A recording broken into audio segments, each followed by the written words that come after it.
Hey everybody, Ben here for the Bonehead podcast, and welcome to Top 5 Friday. Every Friday we get together and we have a look at the top 5 somethings to do with Blood Bowl. Now, last week before, we looked at the top TV1000 teams. So the teams that start at basically 1 million build. Now we're creeping up the chain a bit and we're hitting 1250, so 1,250,000 gold pieces. Now it's a really difficult topic because you've got league teams, you've got tournament builds, so this is a catch-all. I did put a post out on social media and had a load of feedback and a load of suggestions, so thank you so much for that. I love doing that. But yes, do bear in mind that this kind of does incorporate tournament and league teams. So when it comes to looking at the top 5 teams at that point, it is essentially the same thing. Okay, if you go to a tournament and it is 1150 with 5 normal skills, that's going to be 1250 build. If you go to a tournament and it's 1.25 million, and if you've got skill buy, then it is almost the same thing as a 1.25 million league team. But there are some very fun tournament builds, so we are going to have a look at your suggestions, my suggestions. We're going to go through my list, then look at yours afterwards because it's more fun that way and I get more abuse, and that's good fun. So let's have a look at the top 5 TV1250 teams.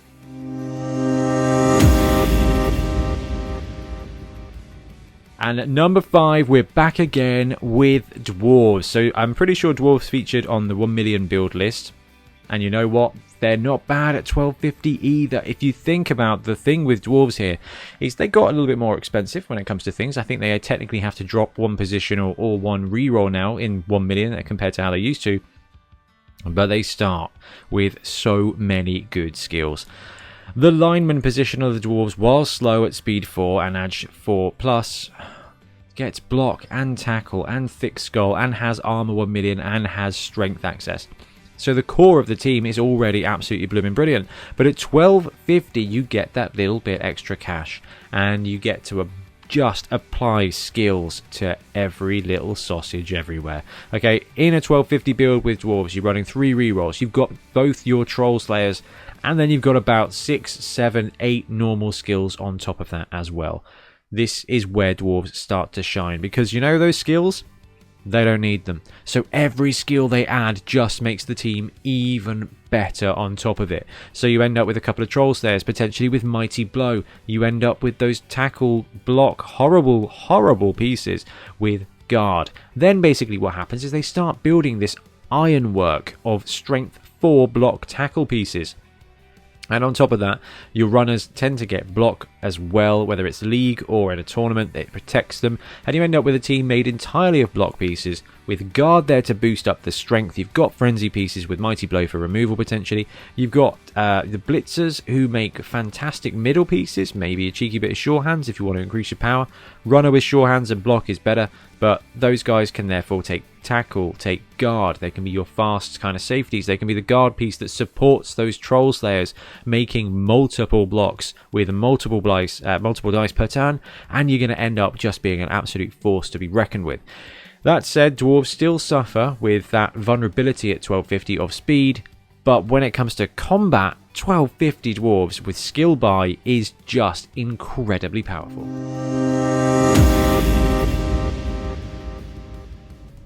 Number 4, it's Lizardmen. So Lizardmen are a fantastic team. They've got speed, they've got strength, they've just got everything.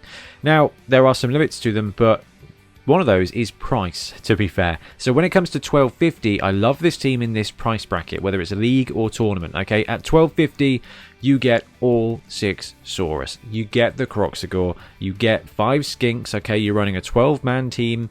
12-man team. You've got 3 rerolls. You've got the full lineup, and at this point, you're going to start having those skills as well. Now, the one downside here with the Lizardmen is they don't have normal skills available on their linesmen. However, in Blood Bowl 2020, you can just save up to get a general skill.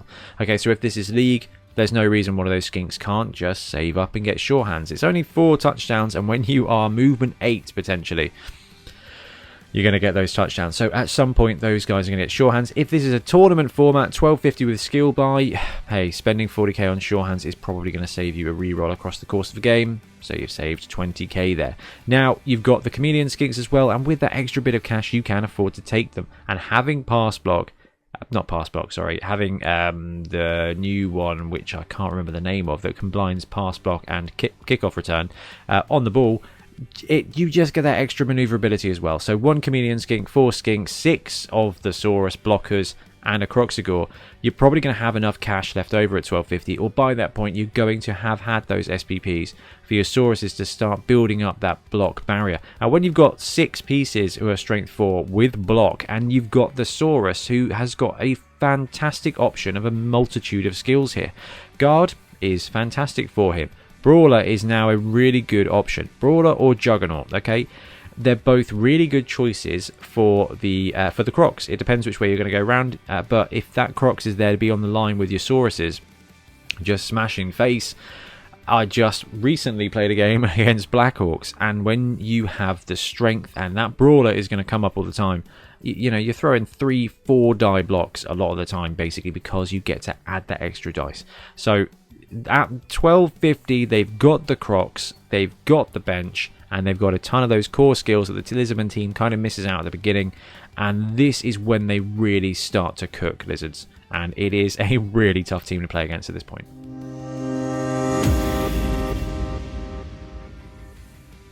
And number 3, my personal favourite team at the moment, which is Underworld. So Underworld at 1250. We're all seeing a ton of tournament results coming now for Underworld. Hey, they won Bonehead Bowl. They are performing very well everywhere because of the star player angle. And you know what? When it comes to league or tournament, Underworld in the 1250 range, say they're playing against a Dwarf team. That's going to be bad. That is always going to be bad. Say they're playing against any other team that's 1200 to 1250. Underworld are cheap. They are absolutely cheap. They're going to be running 4 rerolls with a full lineup and some spare Snotlings, and they're going to have petty cash left over to do the fun stuff. And it's kind of that gives them their edge here. Now, they've got a hugely explosive piece and a hugely explosive toolkit there with the Thrower. One of the best throwers in the game. With the Gutter Runner, who is just, what, top 3 positional probably? And the rest of the team is a bit chaff, but at 1250 you've got Bench, you've got Swarming, you've got those extra skills that you want to start, and that for me is the really wonderful thing here. Fine, you can take Hack Fleming's 180k, it's an absolute bargain. You know, at 1250 you've got your 1 million lineup, which is a very tasty lineup when it comes to Underworld, and then Hack Flem, and then some skills. Okay, and there are some skills here that are absolute no-brainers, and that's what's great about this team, is the mutation access everywhere is fantastic. So alright, yes, a Gutter Runner with block is a great piece, but Horns on the Blitzer, you know, Horns on the Gutter Runner if you want to be that kind of guy. If you've got 2 heads on one of these goblins, you know, there's just so many great options here, and they come at a really low price. And then, of course, if you're doing it the right way, which would be with the Rat Ogre, Rat Ogres, you know, one skill on a Rat Ogre turns it just makes it fantastic. Alright, what are you going to take? What are you going to take? You can take whatever you like, basically. You can make it good at anything. Brawler is a great one again. I'm a big fan of Brawler on big guys. The right thing to do is, if you're playing League, is to save up and get block. If you're running in a tournament, these guys are somehow, at the moment, tier 2, so you can sneak in a double there on that Rat Ogre. If that Rat Ogre gets block, you've got Snotlings to allow him to activate at all times. You've probably got Hack Flem or a 200k region star. Okay, so for Underworld, it's tough to beat Hack Flem, but if you are, you know, you could go Wizard, you know, you can go some bribes, you can go a bunch of other stuff, but realistically at 1250 we're running Underworld with a Roger, with a full Snotling lineup, and probably Hack Flem, and that is a huge amount for any team to deal with. Now, they're not going to be massive removal machines, but hey, touchdowns are what you need, winning's winning, and that'll do it. So Underworld for me are number 3.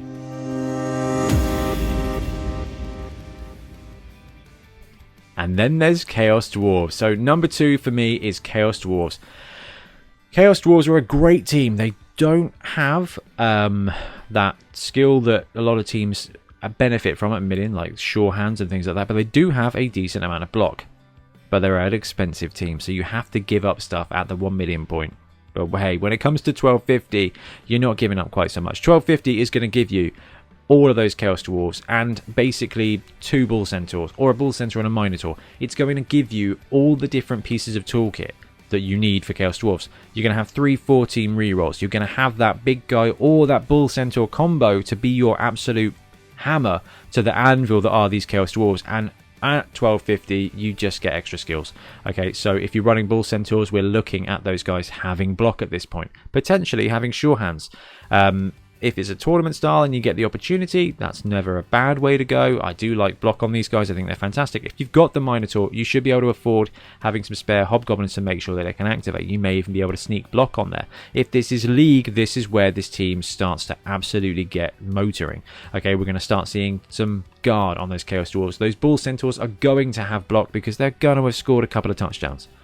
They are going to have scored touchdowns, and at this point they should be able to buy, like I said, that second armor piece. Armor, no, not quite armor. That would be a tank, but it kind of works that way, doesn't it? You know, a second Bull Centaur or the Minotaur to just absolute tank it. Tanks on the mind. And you will have a bench of hobgoblins at this point as well, so you can start getting some cheeky found on the go. By this point, we should have a sure hands hobgoblin. We should have some guard dwarves or mighty blow potentially.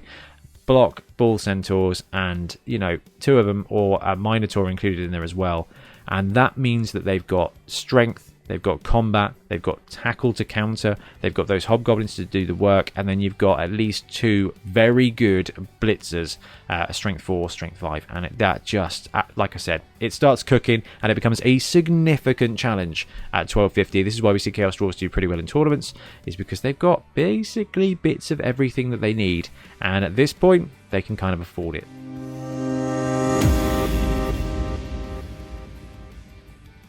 But for me, at 1250, the number 1 team is Dark Elves. I know.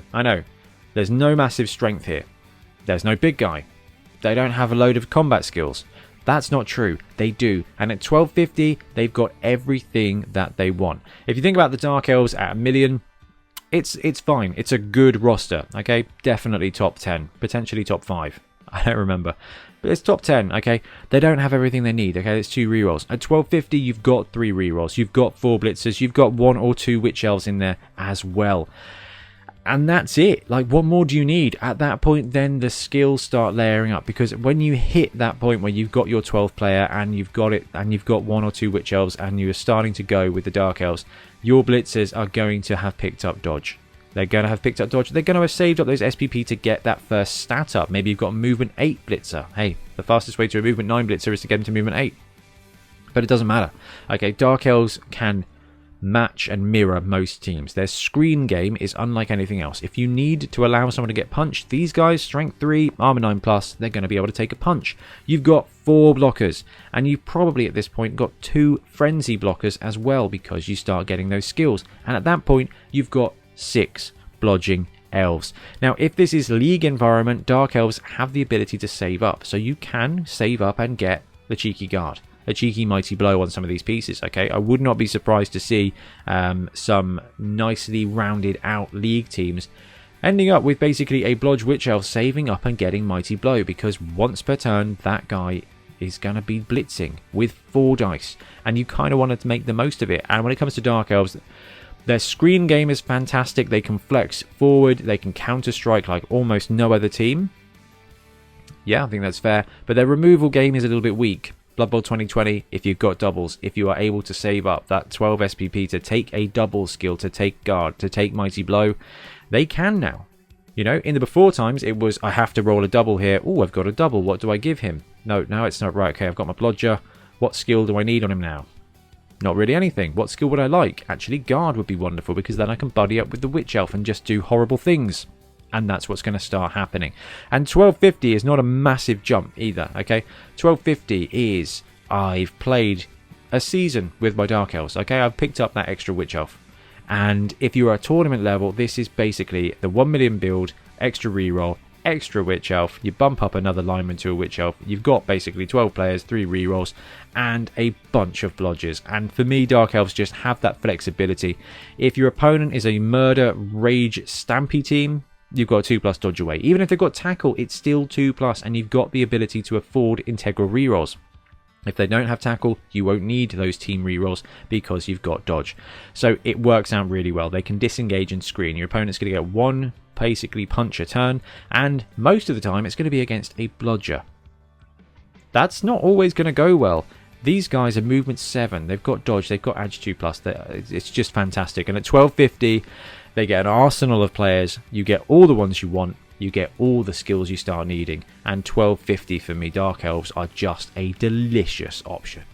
Okay, so this is the good bit. This is where we look at all of the info you guys have given me. So basically, if you've suggested some teams, first suggestion is 5 points. Number 2 for you would be 4, and it goes down like that. And we calculate it all up. We had 37 people message with info, which is cool. Okay, so in your world, Nurgle is the 5th best team at 1250. Now, don't get me wrong, Nurgle get much better at 1250. Okay, they're cheaper now. They can afford a ton of stuff. They do start getting that. And by that point, because you don't need to buy a huge amount extra, you are kind of looking at a couple of skills per piece. And then they really do start to get rolling. It's difficult when it comes to 1250 teams because that's when those tier 2 teams really start becoming their own thing. And when you start layering 2 to 3 skills on your key players, it becomes its own thing. Okay, your Nurgle team is probably going to look different than my Nurgle team. You know, there are some great dream team builds out there, but when it comes to teams that start layering those skills on, they become very unique. So you guys have got Nurgle at number 5. I like Nurgle. I think that's decent. Wood Elves at number 4. Wood Elves very, very closely missed out on my top 5. Hey, it's a standard Wood Elf build with more rerolls and a tree man to stop that that attrition. I just think that the other teams I have in my top 5 are going to beat up on Wood Elves. Wood Elves are still flexible, they're still speedy, and they've still got that bounce. They've still got a ton of potential, but because their players are so expensive, you know, what's a million build these days? 2 War Dancers and some dudes, alright? You can boost up, take a thrower, take a tree man, take an extra reroll, take a few skills, but I mean, what are you going to do? Pro on the War Dancer so that leap kind of counts again. You know, strip ball is going to be good. Wood Elves are good, but I think they're down in 7th place. 7th place for me. It's probably around about where I'd put them. Dwarves for your number 3. I had Dwarves as well. They really start cooking at this level. It starts being that horrible shield wall of guard and smash, and I don't know. Am I gonna run Dwarves? Ooh, I might run Dwarves to the next tournament, you know. We'll run the FNAF team, and I can actually get them flipping painted. We've got Snotlings coming up next weekend. Need to get my roster in for that. Looking forward to that. Had a good game with Snotlings with Ben as well recently, and that was quite entertaining. Snotlings versus Black Orcs is a tough gig, man. Grab counters that sidestep, and then Brawler just means they're throwing 4-die blocks all the time. It is messy, but swarming for the win. In fact, just running and not rolling ones is a very solid tactic. Your number 2 was Dark Elves. Fantastic. Love that. Yeah, I mean, Dark Elves get cooking. At 1 million, you're like, oh, I just wish I had 100k more. I just wish I could buy more stuff. And then if you're adding like 6, 7 standard skills, Dark Elves really just fill out beautifully nicely. It gives you all the options you need on the pitch. And if you're playing against them, it's just a headache because they're not massively powerful, but it starts being a real kind of blue-black control deck of a build because it's like, and I'm going to go, no, I'm not going there, and that guy's now dead. Dark Elves, 1250, love them. Your number 1 is Chaos Dwarves. I mean, I agree, Chaos Dwarves are fantastic at 1250. I like the fact that at lower TVs they are kind of limited a bit. I think that helps keep them in check.